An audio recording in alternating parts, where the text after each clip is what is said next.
Good afternoon. On behalf of the Placer County Sheriff's Office and the Placer County District Attorney's Office, we thank you for joining us today to address a significant matter directly impacting the residents here in Placer County. And with that, we want to introduce Placer County District Attorney Morgan Geyer.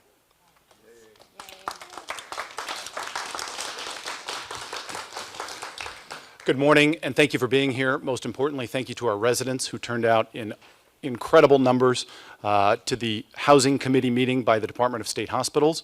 We recently concluded that meeting with very little information being reported out from a closed session. I think to summarize the sentiment of the meeting is somewhat disappointing. The Department of State Hospital lack of transparency throughout this entire process has been somewhat disheartening. We obviously, as the District Attorney's Office, we opposed Mr. Stevenson's release all along. We had a Superior Court judge who disagreed and ruled that he is to be released. And in the last 18 months, we've seen absolutely nothing from the Department of State Hospitals in terms of fulfilling their mission to find secure and appropriate housing for Mr. Stevenson, who we believe is still a danger to our community. We will continue to oppose his release and most vehemently oppose his release on transient status.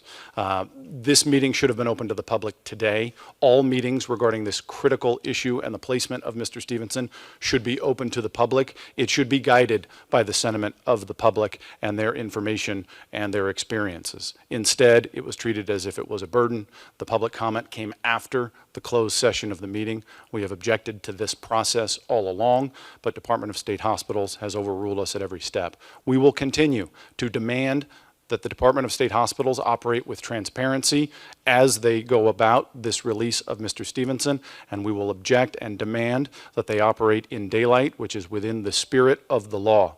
And there will be no opportunity where we won't object should the Department of State Hospitals continue to operate without the transparency and the openness that the law and, frankly, common decency requires. Thank you.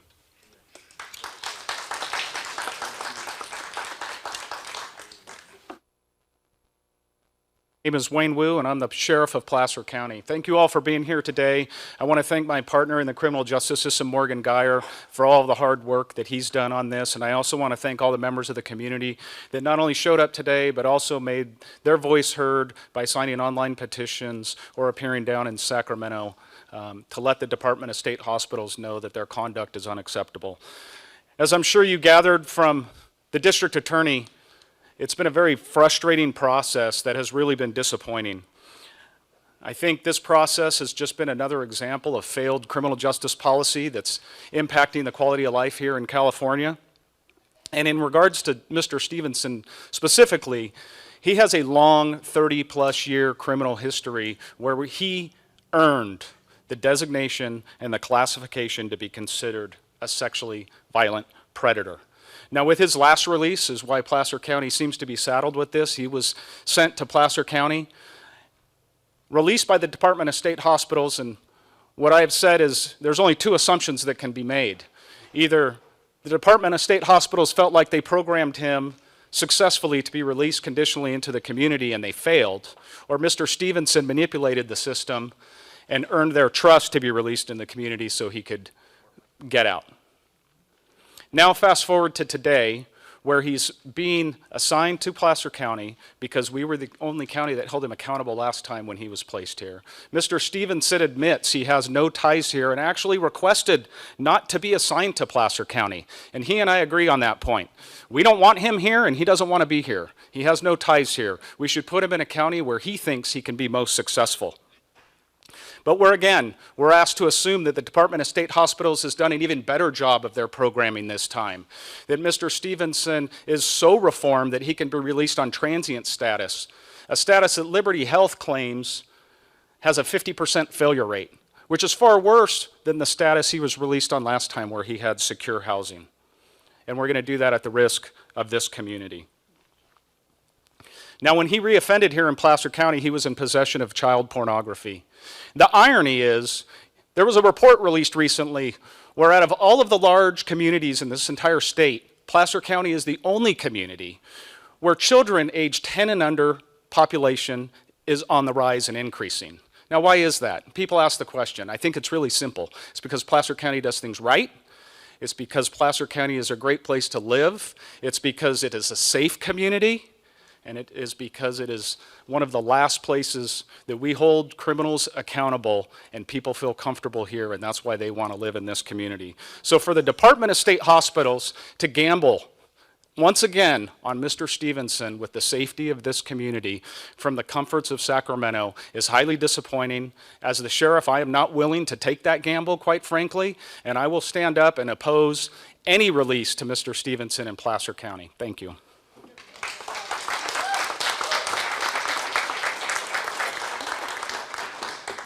Well, thank you very much. My name is Joe Patterson. I represent the 5th Assembly District in the legislature. It's a great honor to represent the people of Placer County. I also think we're very fortunate to have a district attorney and a sheriff that enforce the law. And they actually prosecute the law to the fullest extent of the law, where a lot of counties aren't doing that anymore.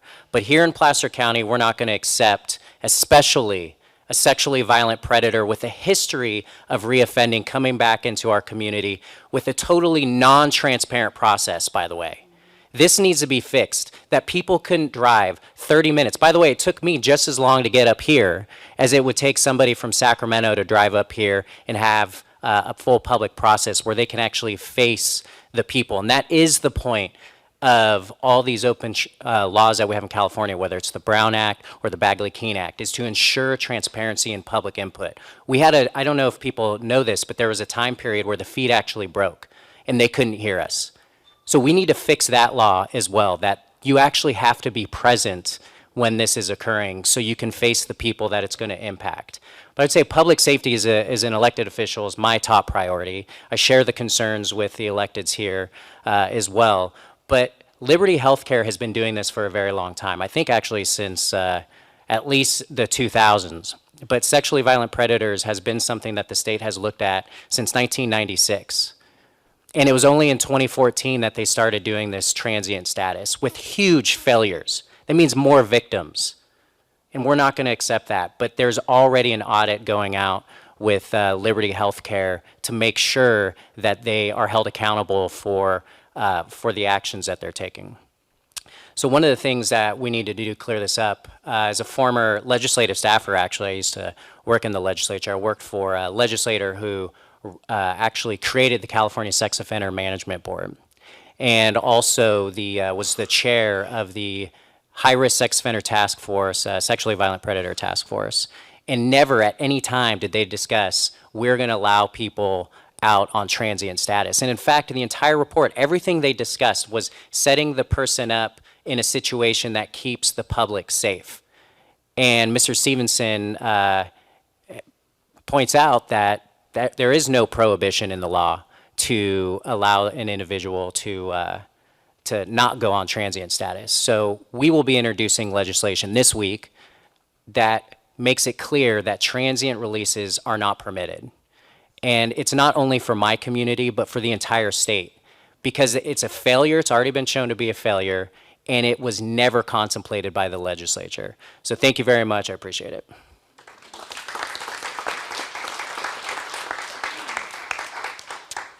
Thank you. I'm Jim Holmes, Placer County Chair of the Board of Supervisors. I want to thank my colleagues and Placer County law enforcement, including District Attorney Geyer and Sheriff Wayne Wu, for their strong support in opposition of this sexually violent predator being allowed into Placer County. The release of sexually violent predator William Stevenson as a transient in Placer County represents a serious public safety concerns, potential for repeat offenses, and negative impacts on the community. Alternative solutions that prioritize public safety and rehabilitation should be explored to ensure the well-being of residents and potential victims. This is the first meeting I've been in a long time that everybody in the room agrees on this important issue. So thank you all. Thank you for your support, and thank you for being here. Thank you, Chairman.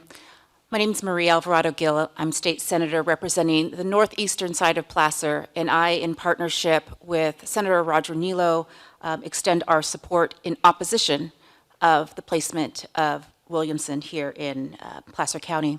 I also want to acknowledge that my partner in crime fighting, Assemblymember Patterson, and I have been working diligently to not only represent this area of Placer County, but the rural communities of California, which often become the dumping grounds for the issues and the items that the central or the coastal communities don't want to deal with. So we no longer are going to be the dumping grounds for sexually violent predators. That is simply not going to happen anymore here.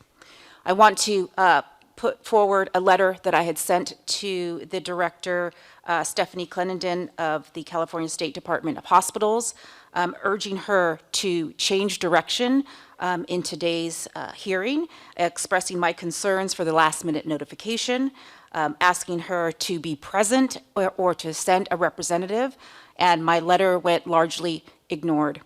In the letter, I also outlined different concerns that I had that I asked to be addressed by today. I gave her more time than she gave us to organize for our public hearing today, and I did not get a single answer back. So the concern here is this.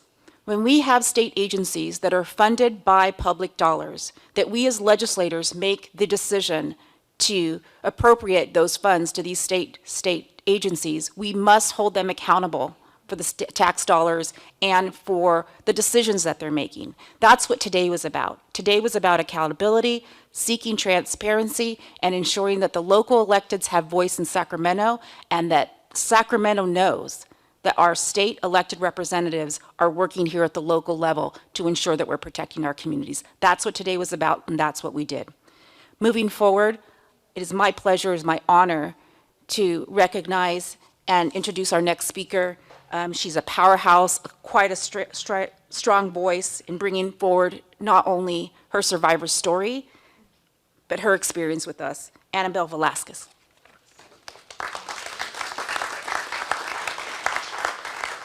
So, thank you, everybody. My name is Annabelle Velasquez, and I am a survivor, and I call Placer County my home, and this county is where I feel safe enough to let my kids and my grandchildren, my granddaughter, play outside. When one of my assailants came up to me a year after, the fear paralyzed me and stopped me dead in my tracks. I can only imagine what the survivors must feel when they're being told that their abuser is possibly being let out into the very same county he was arrested in and possibly running into him. I moved back here due to how my ex-husband's case was successfully handled. He is also a violent sexual predator, and we recently were successful in denying his parole. The fact that this very county did everything that they could to protect his victims and give them justice for the atrocities that he committed in this state is now considering letting the very same type of monster back into our communities is like a slap to the face. You've removed one out of society in order to quietly insert another one in his place. How does that make any sense? Those second chances that he was given led up to more victims being assaulted. Will we allow their cries and innocence to be taken, and will the state take it into their hands? Will they take ownership for the part that they had in those assaults? I hope they do. He is deemed a violent and sexual predator for a reason. We do not want him here in Placer County. Please do not continue to make a mockery of the judicial system and confirm that this is truly the criminal's justice system.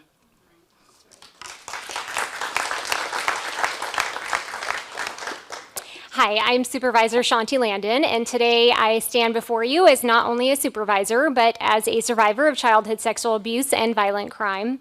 We are facing a dire situation in Placer County. The state of California's failure is painfully evident and utterly inexcusable. While I'm a huge supporter of rehabilitation and second chances, we can't overlook the reality of repeated reoffenses, particularly those involving violent crimes. When individuals aren't capable of rehabilitation, especially in cases of violent recidivism, we must ensure their removal from society, both for their protection and for ours. As someone who experienced childhood sexual abuse, I'm nauseated that California compels us to jeopardize our children's safety knowingly. No matter how much healing one has accomplished, the impacts of sexual trauma persist, reawakened by specific triggers, sounds, smells, situations, and that thrusts survivors back into the past. While forgiveness is possible, the burden of scars should never be inflicted on innocent children. Consequently, the crux of averting future horrors lies in legislative reform. I'm so thankful for our District Attorney Morgan Geyer, who is an incredible example of both compassion and justice. His unrelenting efforts to shield Placer County from this sexual predator resonate profoundly with our residents. We are duty-bound to ensure this predator stays locked up, but if conventional incarceration is thwarted by California's self-sabotaging laws, we must unite to effect change, and we must demand the highest level of accountability and oversight of this man. The safeguarding of our community's children rests squarely on our adult shoulders, and I am committed to standing shoulder to shoulder with DA Geyer, our law enforcement and sheriff, and the victims who have suffered at the hands of this perpetrator. Thank you.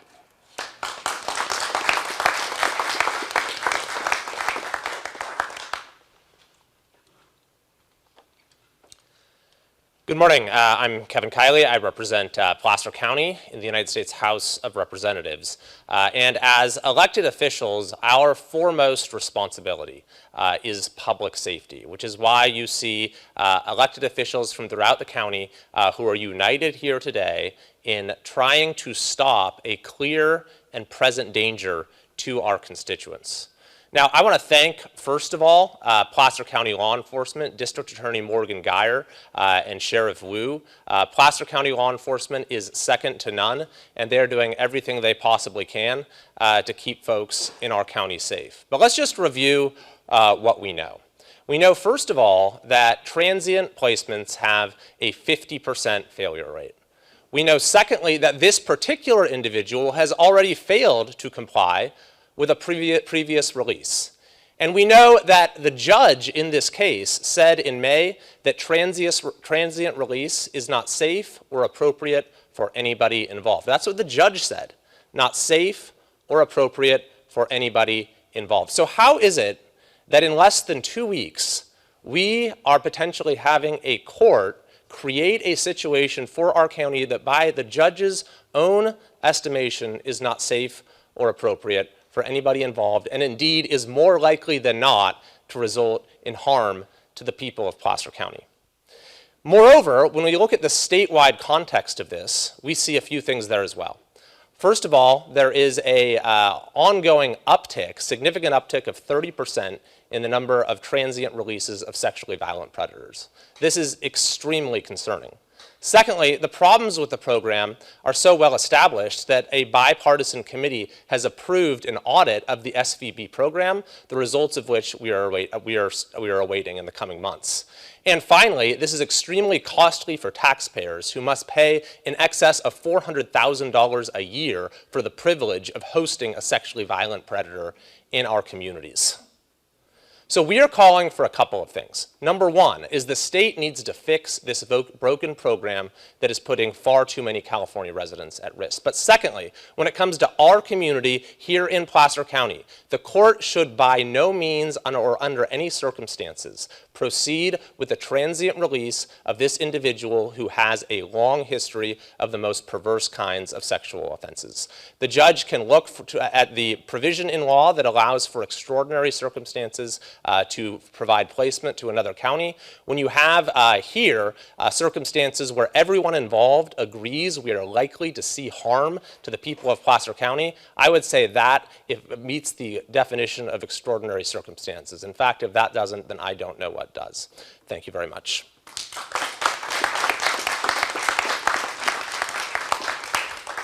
As we head into the September 1 hearing, we want to urge anyone who wants to make their voice heard to submit their letters into our case portal before the August 25th court deadline.